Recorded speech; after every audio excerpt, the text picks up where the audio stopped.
پکارے کہ جناب والا میرا یہ مدعا ہے، میرا یہ منشا ہے، ہم اس کی بات نہیں سمجھیں گے، چلیں تھوڑا قریب کر لیتے ہیں، اب بتاؤ کیا کہتی ہے۔ کان کے قریب کر لیں تب بھی سنائی نہ دے گا، چلے کان کے قریب چھوڑیں، کان کے اندر سوراخ میں رکھ لیں، اب بتاؤ کیا ماجرا ہے۔ مگر چونٹی لاکھ کچھ پکارتی رہے ہمیں سنائی نہ دے گا، مگر سلیمان علیہ السلام کوسوں میل کی دوری سے ملکہ چیونٹی کی آواز سنتے بھی ہیں، سمجھتے بھی ہیں، ریئیکشن بھی دیتے ہیں، ریئیکشن بھی دیتے ہیں کہ اس پہ مسکرانا بنتا ہے۔ دیکھو اس کو اپنی جان کی فکر کتنی ہے، نہ صرف اپنی جان کی، اپنی رعایا کی جان کی بھی فکر ہے۔ ساتھیو یہ حضرت سلیمان علیہ السلام ہے۔ تمام کے تمام علماء کا، فقہاء کا، صلحاء کا متفقہ طور پہ عقیدہ ہے ہمارے نبی حضرت محمد مصطفیٰ صلی اللہ علیہ وآلہ وسلم حضرت سلیمان سے افضل ہیں۔ حضرت سلیمان اگر کوسوں میل کی دوری سے چیونٹی کی آواز سن سکتے ہیں، میرے مصطفیٰ گنبد خضرا میں نہیں سن سکتے؟ وہ میرے مصطفیٰ کا فرمان تو ذرا ذہن نشین رکھو کہ سرکار دو عالم صلی اللہ علیہ وآلہ وسلم نے فرمایا میرا امتی روئے زمین پر جہاں کہیں سے بھی میری ذات پہ درود پڑھتا ہے، میں اللہ کا نبی اس کا درود خود سنتا ہوں۔ یہ تو صرف انسان کی بات ہے، میرے مصطفیٰ تو جانوروں کی بولیاں بھی سنتے ہیں۔ دلائل النبوہ میں امام بہقی نے لکھا ہے کہ نبی اکرم صلی اللہ علیہ وآلہ وسلم کی خدمت اقدس میں ایک اونٹ شکایت لے کے آیا، اور اس کو امام منذری نے بھی لکھا ہے، ایک اونٹ شکایت لے کے۔ اب شکایت بڑا دلچسپ لفظ ہے، چھوٹے کو بڑے سے شکایت ہو جاتی اور بڑے کو اپنے سے بڑے سے شکایت ہو جاتی۔ شکایت لے کے آیا، حضور نے فرمایا ابھی کیا ہوا ہے؟ کس سے کہا؟ اونٹ سے۔ اونٹ عرض گزار ہوا یا رسول اللہ صلی اللہ علیہ وسلم میں نے اپنے مالکوں کی برس ہا برس نوکری کی ہے، انہوں نے میری وجہ سے اپنا گھر پختہ بنا لیا، بچوں کو لکھا پڑھا دیا، اب ان کے گھر شادی ہے اور یہ پروگرام بنا رہے ہیں، ایس دفعہ انہوں ہی پکا کے دکھوا دیے۔ اونٹ عرض کرتا یا رسول اللہ جب مجھے ان کا یہ پروگرام پتا چلا تو میں دوڑ کے آپ کے پاس آ گیا کہ جائے اما اگر ہے تو وہ بارگاہ مصطفیٰ میں ہے۔ حضور علیہ السلام نے فرمایا ایسے ہی ہے؟ جی ایسے ہی ہے۔ سرکار دو عالم صلی اللہ علیہ وآلہ وسلم نے فرمایا بیٹھ جاؤ، وہ بیٹھ گیا۔ تھوڑی دیر گزری، دو انصاری صحابی آئے، انہوں نے جب اونٹ کو حضور کے پاس بیٹھے دیکھا تو عرض کرنے لگے یا رسول اللہ اٹواڈے کو بیٹھا ہے؟ اللہ دی قسمیں کل دے انہوں لب دے پہ ہیں۔ آپ نے فرمایا تمہارا ہے؟ جی ہمارا ہے۔ فرمایا تم بھی بیٹھ جاؤ، وہ بھی بیٹھ گئے۔ اب عدالت مصطفیٰ سج گئی۔ آپ صلی اللہ علیہ وآلہ وسلم نے فرمایا یہ اونٹ تمہاری شکایت کرتا ہے۔ یا رسول اللہ وہ کیا؟ یہ کہتا ہے اس نے برس ہا برس تمہاری خدمت کی، نوکری کی، اب تمہارے گھر کوئی شادی ہے، تم مشورہ کر رہے ہو، بڈھا تے ہو گیا ہے تے ایس دفعہ انہوں ہی پکا کے کھوا دیے۔ عرض کرنے لگے یا رسول اللہ اللہ دی قسم ہے انہیں جو آکھیا ہے سچ آکھیا ہے، یہی پروگرام ہے، بوڑھا ہو گیا ہے، اب تو ضعیف ہو گیا ہے، کام کچھ کرتا نہیں ہے، چارہ ہی تو کھاتا ہے، بوجھ ہی تو ہے، لہٰذا اسی کو پکا کے کھلا دیں۔ نبی اکرم صلی اللہ علیہ وآلہ وسلم نے ارشاد فرمایا اس لیے اس کو ذبح کرنا چاہتے ہو کہ بوڑھا ہو گیا؟ جی یا رسول اللہ۔ اس لیے اس کو پکانا چاہتے ہو کسی کام کا نہیں رہا؟ جی یا رسول اللہ۔ آپ کے چہرہ انور پر جلال کے اثرات نمایاں ہو۔ فرمایا ساری عمر تمہاری خدمت کی ہے، اب کہتے ہو صرف چارہ ہی کھاتا ہے؟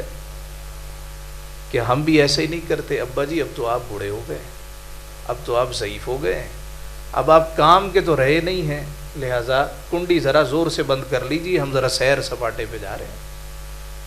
اس لیے کہ ابا ضعیف ہو گیا، اس لیے کہ وہ ریٹائر ہو گیا۔ حضور نے فرمایا اس لیے ذبح کرنا چاہتے ہو کہ اب یہ بوڑھا ہو گیا؟ جی یا رسول اللہ۔ سرکار دو عالم صلی اللہ علیہ وآلہ وسلم کا دریائے رحمت جوش میں آیا، فرمایا تمہارے کام کا نہیں رہا؟ نہیں یا رسول اللہ۔ فرمایا مجھے بیچ دو۔ سرکار نے فرمایا مجھے دے دو۔